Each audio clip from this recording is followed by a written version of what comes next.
and let's see. Oh, we've got a bunch of other questions that Megan's forwarding me here. So, California Dan wants to know if we're going to be adding barricades to windows like in the first game.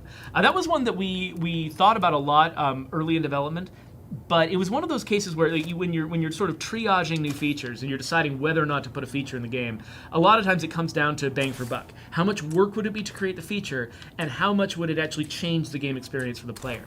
And that was one where, as much as like viscerally, we love the idea of barricading windows because it's such a key part of like zombie cinema, right? Yeah. It's like that image of like banging up, like obstacles in the windows, and you see hands starting to reach through. Yeah. It's such a huge part of like zombie cinema and stuff that you want to have it for just the vibe it gives the game. But in the end, it didn't actually change the way you play the game that much. You're still, even in the original game, you were never really safe when you barricaded a window. It would just sort of delay the zombies a little bit, but eventually they would always get in.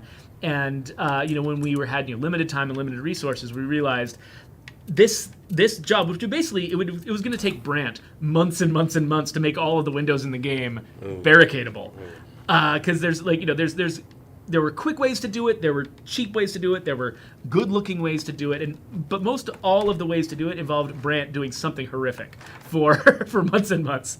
And so we decided to spare him that, and instead, let him spend more time making guns for the game, props for the game, and expand that rather than spending all those resources on barricades, which in the end were not going to make that huge of a difference to the gameplay. That said, though, if as we're developing the game in the future, or even future games in the franchise, who knows where that leads us? If we come up with the right role for that to play, there's no reason why we're not like morally opposed to having barricadable windows. It just has to be the right feature with the right benefits and the right cost. So that's kind of how that works.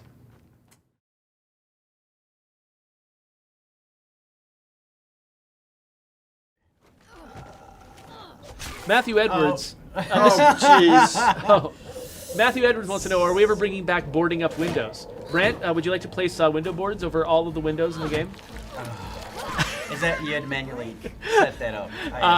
That isn't quite how it worked in the original State of Decay, but to make it look as good as it would need to, that was kind of the decision we had to make. Was in order to make it look as good as it needed to in this newer, higher fidelity game, it was going to take a lot of manual placement of boards for a feature that a lot of players didn't really use. And so, rather than make Brant just want to die by making him place all of those things all over the map, we decided, maybe we can live without this feature for now. If it becomes super important to add it, consider it in the future. But seeing if the game could fly without it seemed like it was worth the cost of Brant's sanity. Okay, listen, it's not. Yeah. That's how I was feeling about it. Saving me work was not the reason why. That's why I wanted to. I don't care that was my motivation. I would rather have Brant working on things that are more interesting, like more guns in the game, than Because it wouldn't. That was not the reason why we. Yeah, sorry. Brant has an amazing work ethic, and is offended by the idea that I would try to, I'm gonna cheese the game. Save him work. He would have done it. He absolutely would have done it, but it also, there were a lot of different things we needed to do, and that was really what it came down to. Was there's a lot of things we can do. They all take different amounts of work. Yeah. And and we decided that particular feature, the value that it added to the game, while it was interesting, it wasn't really worth the amount of work it would take, and the amount of work was really, really significant. And it wasn't just about Brant, it was more just about someone would have to do it, and that's work that wouldn't go into other things. Did people actually engage with it? Because it wasn't used as a lot of features. Compared to guns, which having a variety of guns is something that players really gravitate to. There was plenty of people to do it. It was a feature that was deemed not essential to the State of Decay 2 experience. Yeah, no, exactly. And so if it had been essential, it would have been higher on the priority list. But it wasn't essential, and so since there were other things we wanted to do that were more important, we did those instead with the work and resources we had available.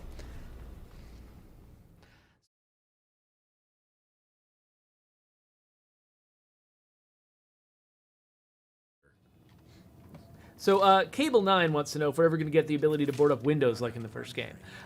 So the reason why that didn't make it in thus far is because the role that it served in the first game, it didn't really... boarding up windows is a familiar experience if you're like really used to zombie media, zombie movies, zombie TV shows, that sort of thing, zombie comic books.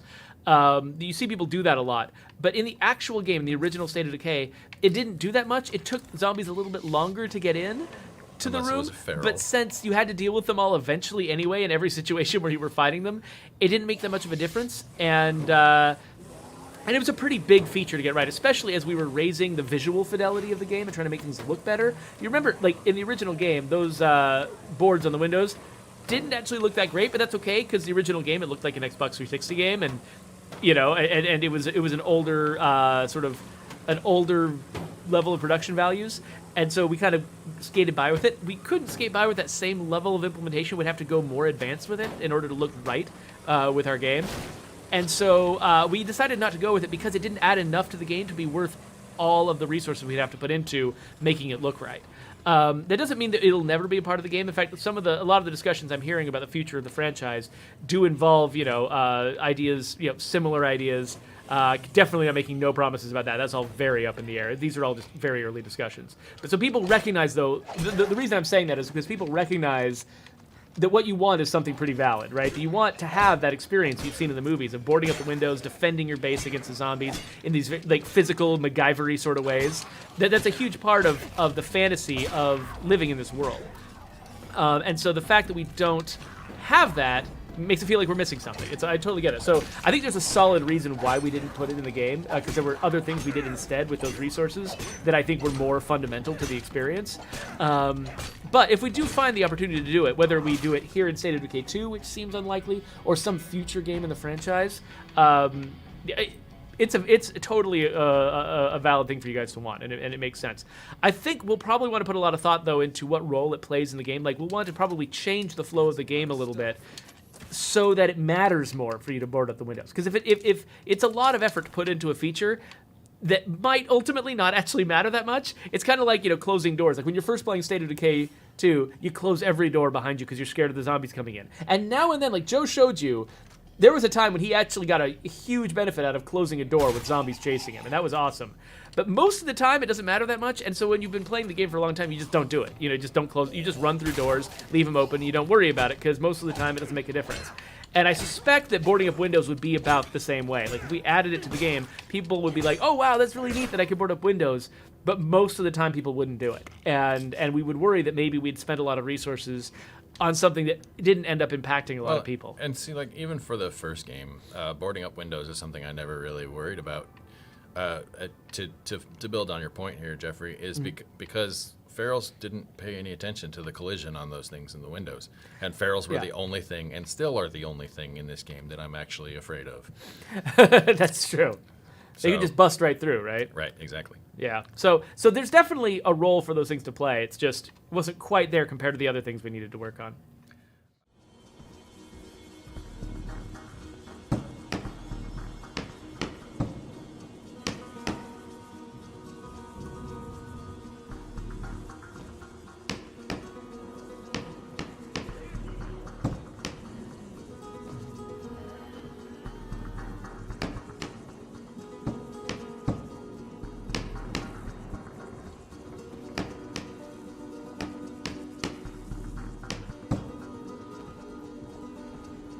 We ain't clear yet.